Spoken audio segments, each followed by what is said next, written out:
Salut tout le monde, bienvenue sur la chaîne YouTube Investir dans les dividendes. Je suis super content de vous retrouver ici. On est début avril au moment où je tourne cette vidéo et il est temps de faire le bilan des dividendes que j'ai perçus au cours du premier trimestre 2021. Alors, on va faire le bilan des dividendes que j'ai reçus. Je vous le dis tout de suite, c'est pas le montant qui a marqué sur l'écran. Et oui, 333,69 €, c'est pas le montant que j'ai réellement touché. C'est bien les dividendes qui ont été versés, mais c'est pas le montant que j'ai touché.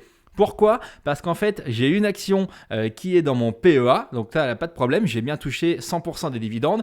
Et par contre, j'ai une action qui est sur mon CTO, sur mon compte titre. Et donc là, je suis imposé, il y a le PFU, il y a le prélèvement forfaitaire unique de 30%.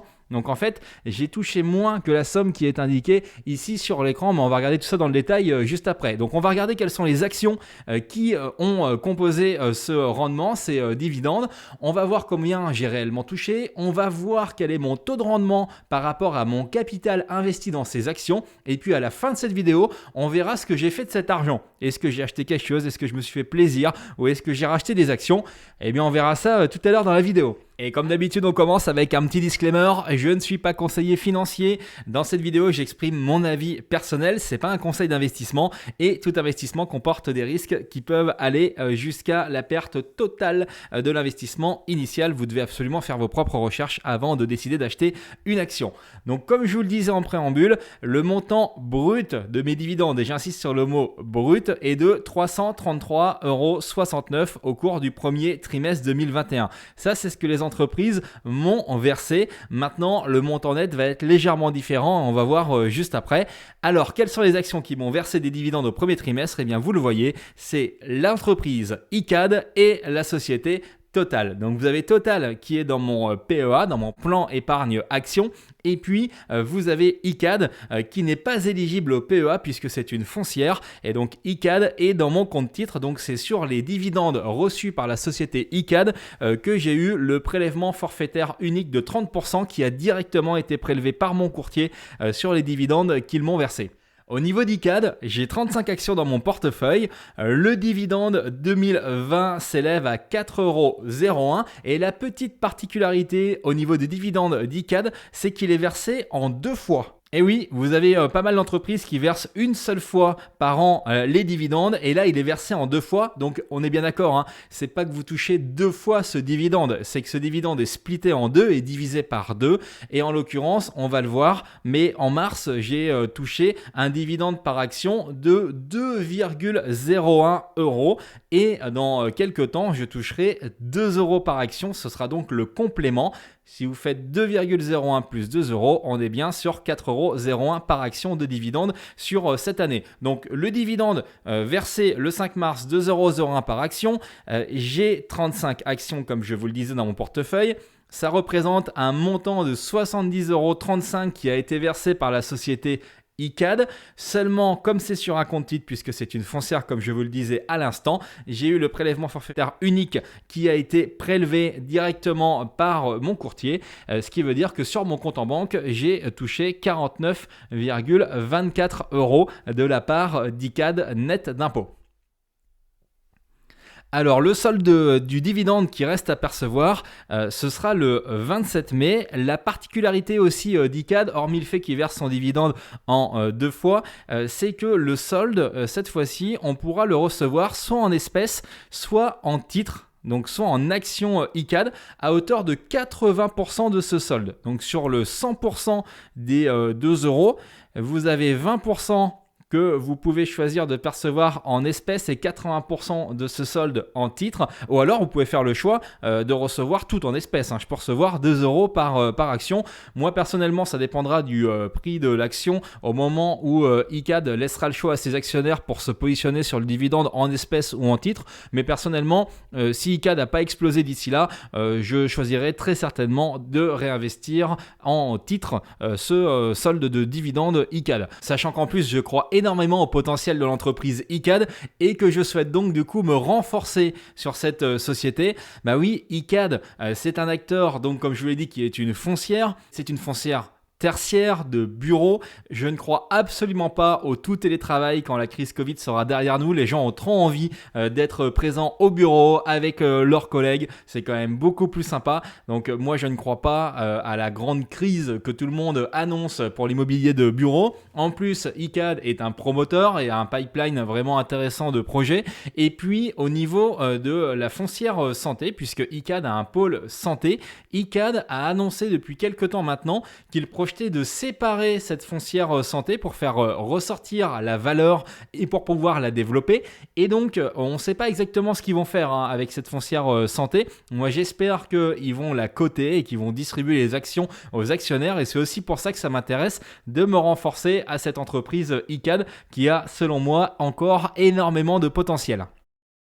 Maintenant, si on regarde le PRU de mes actions, mon prix de revient unitaire en comptant les frais de transaction, vous avez un PRU en ce qui me concerne de 56,60 €. Ça veut dire que à un niveau de dividende de 4,01 €, j'ai un rendement brut de 7,08% et qu'après application du PFU, du prélèvement forfaitaire unique, mon rendement net s'élève à 4,96%.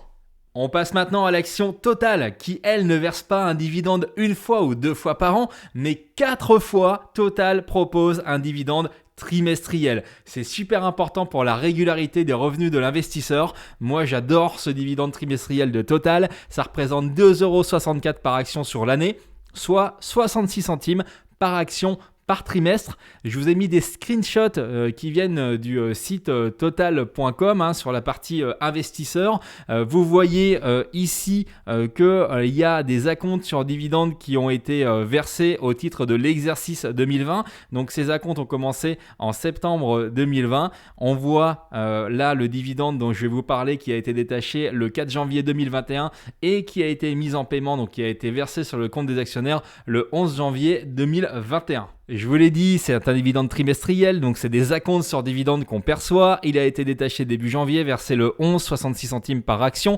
Ça veut dire que j'ai touché 25% du dividende total que je percevrai cette année. Alors, la petite subtilité, c'est que j'ai 436 actions dans mon portefeuille au moment où je tourne cette vidéo, mais à l'époque, début janvier, j'en avais 399 avant la date de détachement du dividende. Ça veut dire que je n'ai pas touché 66 centimes x 436 actions, ça ce sera pour la prochaine fois, mais au début janvier, début d'année, j'ai touché 399 x 66 centimes, ça donne 263,34 € qui ont été versés sur mon PEA. Ces 436 actions totales que je possède dans mon portefeuille, je les ai eues à un prix de revient unitaire moyen de 30,76 €. Donc ça, c'est quand j'intègre bien entendu les différentes taxes sur les transactions financières que j'ai eues sur mes différents achats et les frais de transaction appliqués par mon broker. À ce prix de revient unitaire, le dividende total de 2,64 € me génère un rendement brut de 8,58%. Ce qui fait en net 7,10%. Alors pourquoi je dis en net? Puisqu'en fait, le jour où vous retirez vos dividendes, si jamais vous avez un portefeuille global sur votre PEA depuis plus de 5 ans qui est en plus-value, eh bien en fait, la part de plus-value de vos retraits et non pas imposé, mais taxé à hauteur de 17,2% puisque vous avez les prélèvements sociaux qui s'appliquent. Alors pour le moment, tant que je ne touche pas à ces dividendes et qu'ils restent bien dans mon compte PEA, eh bien il n'y a pas de problème, j'ai bien ce rendement de 8,58%, je n'ai pas de prélèvements sociaux, ce sera seulement quand je déciderai de retirer les dividendes de mon compte PEA. Alors justement, il est temps de venir au moment où on va voir ce que j'ai fait de cet argent. Est-ce que j'ai acheté quelque chose? Est-ce que je l'ai retiré de mon compte PEA? Du coup, est-ce que j'ai été taxé à hauteur de 17,2%? Est-ce que j'ai racheté les actions? On va le voir dans une fraction de seconde. Juste le temps pour moi de faire deux choses. Déjà, si vous aimez cette vidéo, n'hésitez pas à liker et à vous abonner à la chaîne et à activer les notifications. Et la deuxième chose, c'est pour le coup, je voulais vous montrer un petit screenshot aussi de mes relevés de Saxo Bank qui est mon courtier au niveau du PEA. Pour vous montrer que ce que je vous raconte, c'est la vérité. Au niveau d'Icade, 70,35 €. Alors là, ils n'ont pas marqué la fiscalité, mais ils m'ont bien prélevé 30% à la source, le prélèvement forfaitaire unique, ce qui fait que le montant des dividendes nets que j'ai touchés se sont élevés au premier trimestre à 312,59 €. Alors, qu'est-ce que j'ai fait de cet argent? Eh bien, réponse maintenant. J'ai profité de ces dividendes pour racheter 8 actions totales supplémentaires le 11 janvier au cours de 36,92 €. J'ai donc acheté ces actions. Si vous faites 8 fois 36,92, ça veut dire que j'ai investi 295,36. Ça, c'est ce que les actions m'ont coûté. Mais il faut rajouter aussi la taxe sur les transactions financières de 89 centimes, les frais de transaction Saxo Bank 1,48 € et donc au total j'ai investi pour ces 8 actions au total 297,73 €. Donc la vérité c'est qu'à cette époque-là, vous le savez, je n'avais pas touché encore les dividendes ICAD. Donc en fait, je me suis basé exclusivement sur les dividendes que j'ai perçus de Total qui étaient donc de 263,34 €. Donc je suis basé là-dessus pour financer mon achat. Et j'ai fait un complément de 61,39 €, c'est ce que j'ai rajouté comme somme pour pouvoir acheter ces 8 actions.